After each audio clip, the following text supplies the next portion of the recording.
Private James Carter crouched low, his heart pounding like a distant drum in the oppressive silence. His uniform clung to him, soaked with sweat and grime.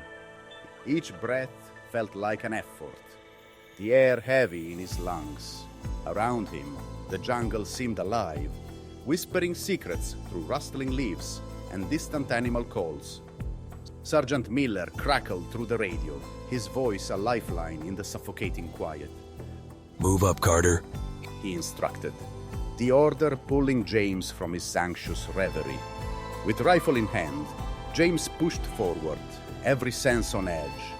The jungle was a treacherous maze, its secrets hidden beneath layers of shadow and foliage. He couldn't shake the feeling that they were being watched, each step echoing the silent question of what lay beyond the next tree.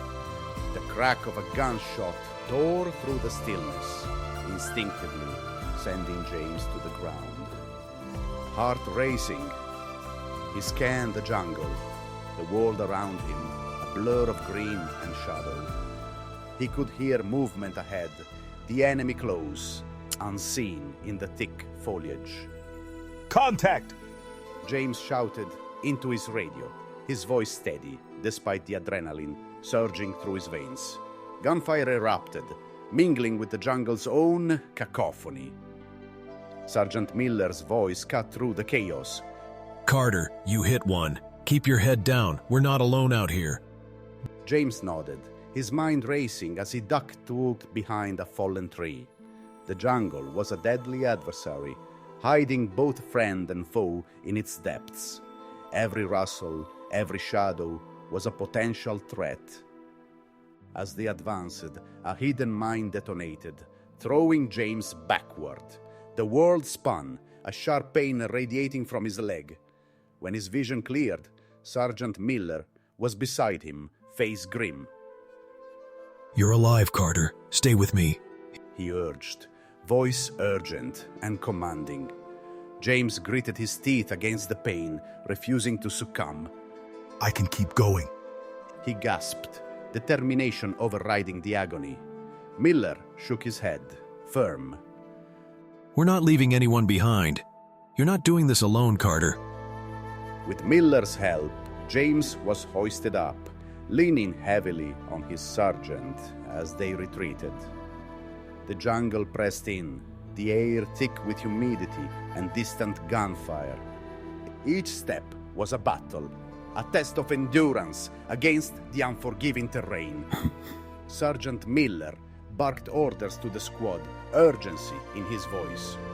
"Move, move, move." James focused on his resolve, pushing through the pain with each step. They reached a small river, its water swift and shallow, a barrier against their pursuers. He collapsed to the ground, breath ragged, vision swimming from pain and fatigue. Miller knelt beside James, his presence a steady anchor. "We're not out of this yet," he said, his tone resolute. James met his sergeant's gaze, a mix of disbelief and determination in his eyes. He had always heard tales of heroism, of soldiers facing insurmountable odds. Now, he realized that survival was its own form of victory, a testament to the human spirit's resilience. As the sound of approaching helicopters filled the air, James made a vow to himself. No matter what the jungle threw at him next, he would endure. Survival was the only victory that mattered, and he was determined to claim it.